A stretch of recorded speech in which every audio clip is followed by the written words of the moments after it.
Fala pessoal, bom dia, boa tarde, boa noite. Se é a primeira vez que você está acessando aqui o meu canal, seja muito bem-vindo. Eu sou o Eros do Mestre Coruja Esportes e eu vou aqui agradecer para todo mundo que se inscreveu no canal recentemente, né? Esse novo canal que eu fiz agora tem mais ou menos um mês e meio.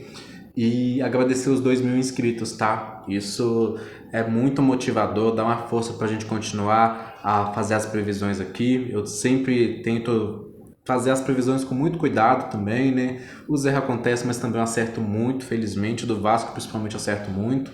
Então, assim, eu tô muito grato de verdade.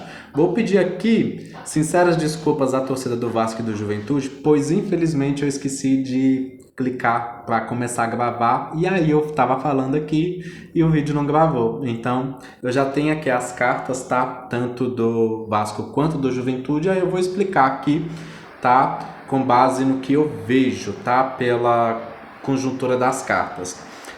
Eu vejo o jogo dos dois sendo muito bom, tá?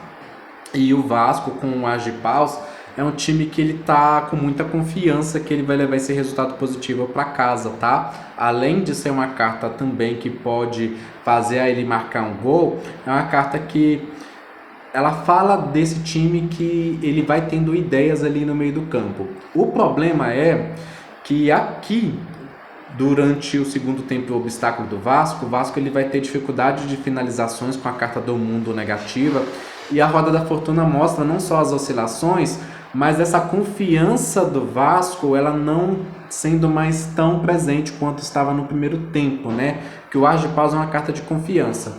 Então, embora seja possível sim ter um resultado, né, com 10 de paus aqui o Vasco, vai ser um resultado vindo com muito suor, assim, os jogadores assim exaustos, desgastados, sabe?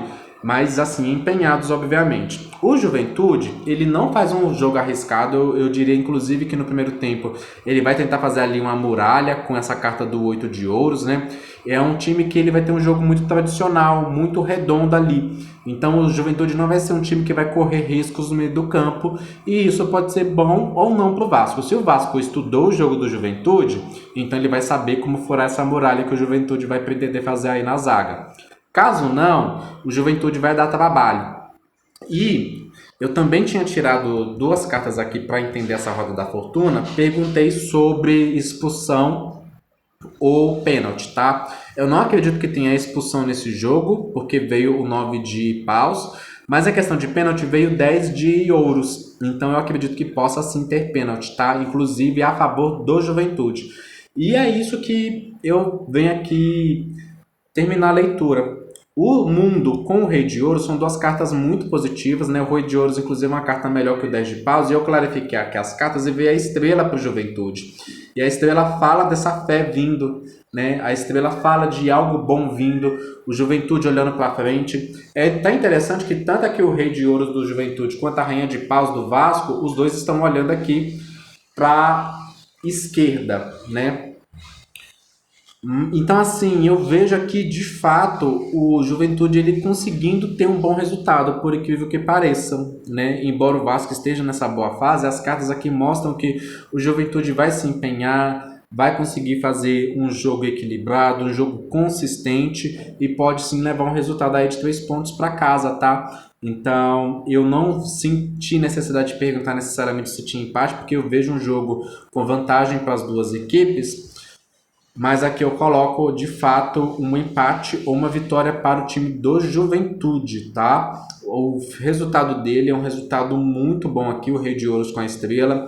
Eu não vejo o Juventude não levando ponto aqui. Vamos ver se essas cartas se confirmam, se elas depois vão estar no negativo, porque o Juventude também tem contratempos, tá? A roda da fortuna aqui para o Juventude ela está negativada, então pode acontecer o contratempo que ele não esperava. Mas eu acredito aqui que devido a todo esse direcionamento, o Juventude, a partir do segundo tempo, ele tenha um desempenho melhor e também um possível resultado aí mais a seu favor do que ao desfavor. Ao Vasco, é aquilo, eu consigo sim ver ele fazendo gol, mas não mais de um, tá? E aí depois tendo muito desgaste no meio do campo, provavelmente ele vai conseguir mais um empate se for o que eu tô falando aqui nessas cartas mesmo se confirmando, tá bom? Pessoal, então essa é a minha previsão. Esse vídeo ficou um pouco mais curto devido a esse incidente que houve. De qualquer forma, boa sorte para as duas equipes. Aos torcedores também, muito obrigado por ter assistido ao meu vídeo e até a próxima.